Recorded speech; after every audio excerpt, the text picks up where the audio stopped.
Hello my dear students, welcome back in mission academy. स्वागत है आप सभी का। तो आज हम बात कर रहे हैं स्ट्रक्चर क्वेरी लैंग्वेज के बारे में और यहाँ हम जानेंगे कि सीक्वल होता क्या है और सीक्वल्स में हम किस तरीके से कमांड को यूज करते हैं। और इंस्टॉलेशन ऑफ सीक्वल्स के बारे में मैंने ऑलरेडी बता रखा है, तो मैं आपको दिखाऊंगा कि आप कैसे ये जान सकते हैं और किस तरीके से आप इंस्टॉल कर सकते हैं। सबसे पहले जानते हैं सीक्वल के बारे में। ये सीक्वल है क्या? Actually sequel stands for the structure query language and sequel एक लैंग्वेज है। ये क्वेरी लैंग्वेज है जो हमें एक फैसिलिटी प्रोवाइड करती है कि इंफॉर्मेशन को आप स्ट्रक्चर्ड वे में एक्सेस कर सकते हैं। किसी भी डीबीएमएस के अंदर में डेटाबेस को मैनेज करने के लिए या डेटाबेस से इंफॉर्मेशन को रिट्राइव करने के लिए हमारे पास एक लैंग्वेज होता है जिसे हम सीक्वल के नाम से जानते हैं and it's a compromise the data definition language. इसके अंदर एक्चुअली 5 तरह के कमांड्स होते हैं, कमांड्स की कैटेगरीज होती है जिसमें डीडीएल, डीएमएल, टीसीएल, ठीक है, इस तरह से कई सारे कमांड्स हैं। तो डेटा डेफिनेशन लैंग्वेज और data description language, data manipulation language, data definition language and data manipulation language, this two are the very important for you according to your syllabus. तो हम इन कमांड्स के बारे में जानेंगे कि डीएमएल क्या है और डीडीएल क्या है। डीडीएल कमांड जो होता है वो ऐसा कमांड होता है जो आपको फैसिलिटी देती है कि आप स्ट्रक्चर्स को डिफाइन कर सकते हैं, आप कॉन्स्टेंट्स को डिफाइन कर सकते हैं डेटा के बारे में। साथ ही साथ डीएमएल कमांड आपको फैसिलिटी देती है कि आप रिकॉर्ड्स इंसर्ट भी कर सकते हैं, मॉडिफाई भी कर सकते हैं और रिकॉर्ड को डिलीट भी कर सकते हैं।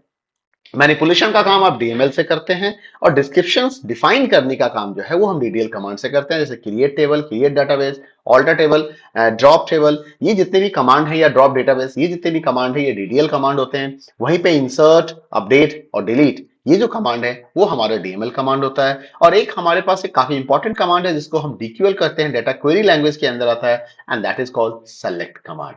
तो चलिए सबसे पहले जानते हैं कि सीक्वल कमांड से आप क्या क्या कर सकते हैं। SQL commands are used to perform all operations, मतलब टेबल क्रिएशन से लेके डिलीशन तक का काम आप इसमें कर सकते हैं, रिकॉर्ड इंसर्शन से लेके मॉडिफिकेशन तक का काम आप इसके अंदर में कर सकते हैं।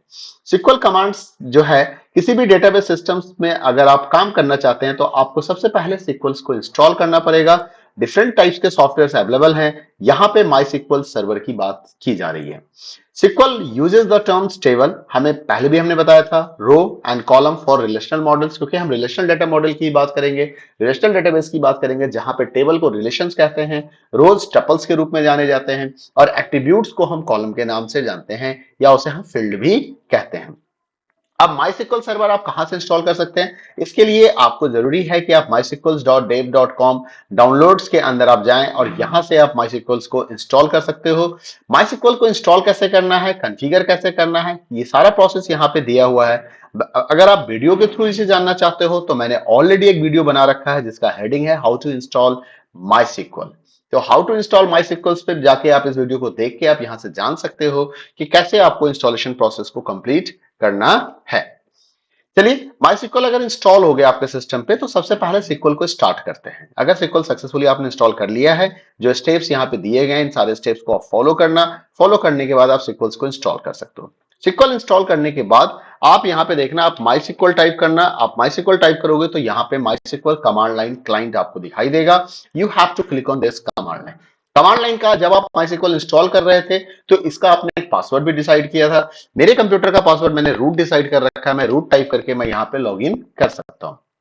कई बार जब आप लॉगिन करेंगे तो MySQL के अंदर में जैसे इसके फॉन्ट, टेक्स्ट साइज छोटे होते हैं, तो इस टेक्स्ट साइज को आप बढ़ा सकते हैं, इसको आप इंक्रीज कर सकते हैं या आप इसके कलर एट्रीब्यूट्स को चेंज कर सकते हैं। उसके लिए आपको जाना पड़ेगा इसके प्रॉपर्टीज के अंदर में, और प्रॉपर्टीज के अंदर में देखिए यहाँ पे ऑप्शंस होते हैं कि कर्सर साइज स्मॉल होगा, मीडियम होगा, लार्ज होगा, क्विक एडिट मोड होगा, इंसर्ट मोड होगा। ये सारे ऑप्शंस आप दे सकते हैं। यहाँ से बफर साइज आप बढ़ा सकते हो, आप फॉन्ट से जाके यहाँ पे फॉन्ट बढ़ा सकते हो। ठीक है, यहाँ पे आप डिफरेंट टाइप्स के फॉन्ट्स भी सेलेक्ट कर सकते हो। अगर आपको कोई फॉन्ट्स, कंसोल फॉन्ट्स नहीं अच्छा लग रहा है तो आप इसे चेंज कर सकते हो। लेआउट में जाके आप लेआउट में विड्थ और हाइट्स को चेंज कर सकते हो। आप कलर चेंज कर सकते हो कि बैकग्राउंड कलर्स कुछ और हो जाए, सिस्टम बैकग्राउंड कलर्स कुछ और हो जाए, फोरग्राउंड कलर कुछ और हो जाए। But I love this black and white colour combinations, तो I am not going to make any change. तो मेरे ऊपर कोई चेंज नहीं करना है। आपको जरूरत है तो आप प्लीज कर लेना इस तरह के चेंज को।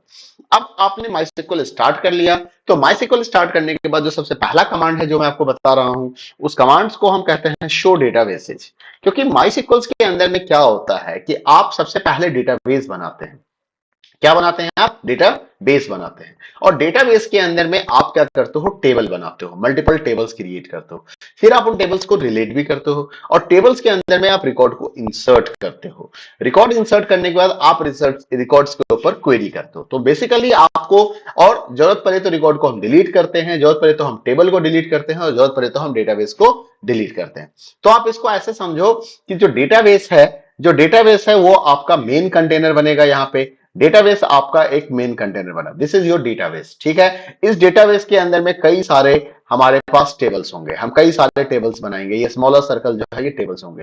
हो सकता है उसमें से कुछ टेबल्स आपस में रिलेटेड भी होंगे, कुछ टेबल्स रिलेटेड भी होंगे, हो सकता है इस तरीके से रिलेशन भी होगा। इनके अंदर में कई सारे रिकॉर्ड्स होंगे, हम रिकॉर्ड्स इंसर्ट करते हैं इस टेबल्स के अंदर में। ठीक है, अब आप रिकॉर्ड्स को अपडेट भी करोगे, जरूरत पड़ेगी तो रिकॉर्ड्स को डिलीट भी करोगे, और जरूरत पड़ेगी तो इंफॉर्मेशन को हम वहां से फेच भी करेंगे, जिसे हम सेलेक्ट कहते हैं। ठीक है, जरूरत पड़ी तो हम इस सारे टेबल्स को डिलीट कर दिए, और जरूरत पड़ी तो एंटायर डेटाबेस को डिलीट कर दिए। तो अब इसको ध्यान रखना है, अब ये लॉजिकली समझना है कि अगर आपने टेबल को डिलीट किया तो रिकॉर्ड्स अपने आप डिलीट हो जाएंगे, अगर आपने डेटाबेस को डिलीट किया तो टेबल्स अपने आप डिलीट हो जाएंगे। ठीक है, तो ये बेसिकली काम हम यहां पे कर रहे होते हैं। क्लियर है ये चीज? चलिए, तो मैंने आपको बताया कि सबसे पहला कमांड्स आपको क्या देखना है, आपको यहां पे देखना है शो डेटाबेसेस। जब आप सिस्टम स्टार्ट करते हैं तो आपके पास बाय डिफॉल्ट, अगर आपने माइस्क्ल सर्वर इंस्टॉल किया है तो यहाँ पे information schema, MySQL performance schema, Sakila, sys and world, इस नाम के आपको डेटाबेस दिखाई देंगे। और मेरे पास, मैंने एक डेटाबेस एडीसी के नाम से बनाया था, मैं उसको ड्रॉप कर दे रहा हूं, तो मैंने उसको डिलीट कर दिया। ठीक है, तो सबसे पहला काम है आपको डेटाबेस को क्रिएट करना। सबसे पहला काम डेटाबेस को क्रिएट करना है। अब डेटाबेस आप कैसे क्रिएट करते हैं, तो इसके लिए क्रिएट डेटाबेस कमांड आपको यूज करना होगा। आप लिखेंगे क्रिएट डेटाबेस, और आप किसी भी डेटाबेस का नाम दे दीजिए। जैसे मान लीजिए मैंने डेटाबेस का नाम स्कूल दे दिया, तो क्रिएट डेटाबेस स्कूल। इसके बाद मैं डेटाबेस को शो करता हूं, मुझे क्या करना है, शो डेटाबेसेस लिखना है। You just type here show databases. Show databases type करने के बाद, अच्छा एक चीज का ध्यान रखना है, सिक्वल कमांड्स के लास्ट में सेमीकोलन देना मैंडेटरी होता है, तो इस चीज का ध्यान रखना है। जब कमांड आपका एंड हो जाएगा, जैसा कि आप देख सकते हो कि यहां भी मैंने सेमीकोलन दिया था, यहां भी मैंने सेमीकोलन दिया है, और इस जगह भी मैं सेमीकोलन दे रहा हूं। एंटर की दबा दीजिए। एंटर की दबाने के बाद जितने भी लिस्ट ऑफ डेटाबेसेज होंगे वो डेटाबेस आपको दिखेगा, और अब आप यहां पे देख सकते हैं कि स्कूल नाम का डेटाबेस क्रिएट हो गया है। क्रिएट डेटाबेस का एक दूसरा वर्जन भी कमांड होता है। कई बार क्या होता है, हमें पता नहीं होता है कि हमारे पास इस नाम के डेटाबेस हैं या नहीं है, तो हम कमांड लिखते हैं create database if not exist. हमने क्या लिखा, इफ नॉट एग्जिस्ट, और डेटाबेस का नाम मान लीजिए मैंने SCH दे दिया, तो ये डेटाबेस क्रिएट कर देगा। मैंने लिखा इफ नॉट एग्जिस्ट SCH, तो इसने डेटाबेस को क्या किया, क्रिएट कर दिया बिना किसी प्रॉब्लम का। अब मैं क्रिएट डेटाबेस स्कूल वाले कमांड को रिपीट करता हूं, क्रिएट डेटाबेस स्कूल वाले कमांड को रिपीट करता हूं, तो आपके स्क्रीन पे एक एरर मैसेज आ चुका है। अब आप ध्यान से देखिएगा, तो मैसेज आ रहा है कि school database is already exist. Error number HY1007 आ गया, जिस एरर का मतलब होता है कि डेटाबेस एग्जिस्ट कर रहा है और आप डेटाबेस को क्रिएट करना चाहते हो। अब इसी कमांड को अगर मैं मॉडिफाई कर दूं, मैं यहां पे लिख दूं इफ नॉट एग्जिस्ट, मैंने लिख दिया इफ नॉट एग्जिस्ट, मतलब कि अगर ये डेटाबेस पहले से एग्जिस्ट नहीं कर रहा है तो आप इस डेटाबेस को क्रिएट कीजिए, अगर एग्जिस्ट कर रहा है तो क्रिएट करने की कोई रिक्वायरमेंट नहीं है। अब मैंने एंटर की दबाया तो देखो हमारे पास मैसेज आ गया कि it's working fine, query okay. कोई वार्निंग मैसेज हमारे पास नहीं आ रहा है, कुछ एरर मैसेज हमारे पास नहीं आ रहा है। ये जरूर आ रहा है कि वन वार्निंग है, इसका मतलब कि डेटाबेस पहले से एग्जिस्ट कर रहा था। ठीक है, तो अब आपको यह समझ में आ गया कि आप डेटाबेस कैसे बनाएंगे और डेटाबेस कैसे शो करेंगे।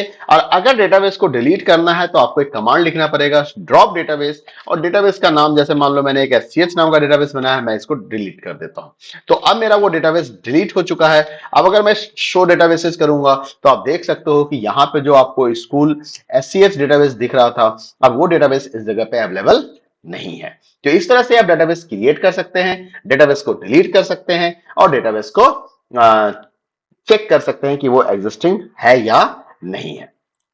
अब बात आती है क्रिएट टेबल कमांड के बारे में। तो चलिए जानिए पहले क्रिएट टेबल कमांड्स के बारे में कि क्रिएट टेबल कमांड होता क्या है। जनरली जब कभी भी आपको नया टेबल या नया रिलेशन क्रिएट करना होता है तो you are suppose to give the create table command in a MySQL. जहां पे कमांड, जब कभी भी कमांड का सिंटेक्स दिया हो तो इसको ध्यान से समझना है। जितने भी वर्ड कैपिटल में लिखे गए हैं, जितने भी लेटर्स कैपिटल में लिखे गए हैं, ये कमांड्स हैं।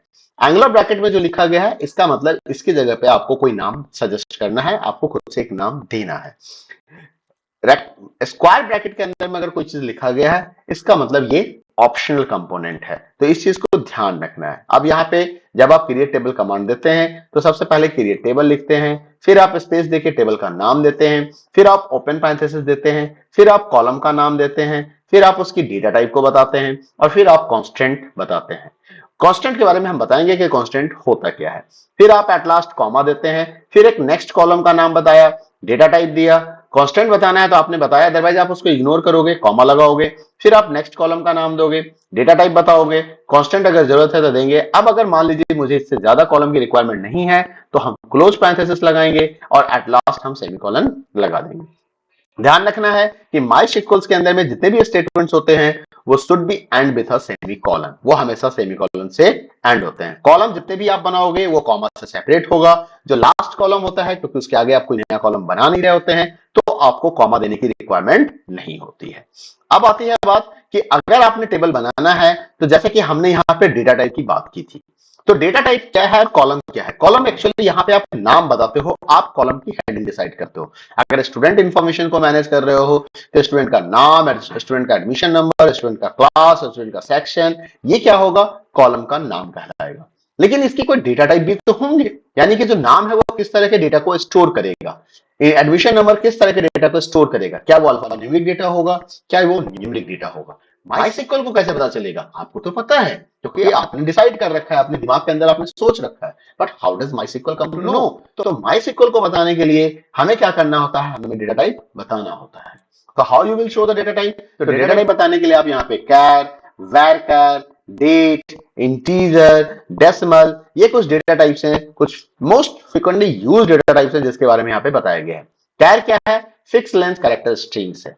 बस फिक्स लेंथ का मतलब ये होता है कि अगर आपने यहाँ पे 10 साइज दे दिया तो आप चाहे 2 कैरेक्टर का नाम लिखो या 10 कैरेक्टर का नाम लिखो, कंजम्पशन ऑफ मेमोरी हमेशा 10 होगा। 2 के केस में क्या होगा कि 8 ब्लैंक स्पेस ऐड हो जाएगा, 10 के केस में कोई ब्लैंक स्पेस ऐड नहीं होगा। लेकिन अगर आपने 11 कैरेक्टर का नाम एंटर कर दिया तो आपको एरर मैसेज मिलेगा। वैर कैर का मतलब क्या होता है, वेरिएबल लेंथ कैरेक्टर स्ट्रिंग, कैर की तरह ही है बट ये वेरिएबल है।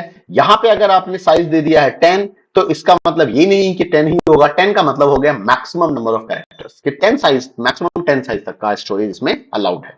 अब अगर आपने 2 कैरेक्टर का नाम दे दिया तो 2 ही कैरेक्टर मेमोरी कंजम्पशन होगा, ऐसा नहीं कि उसमें 8 स्पेस इंक्लूड हो जाएगा जैसा कि कैर के केस में हो रहा था।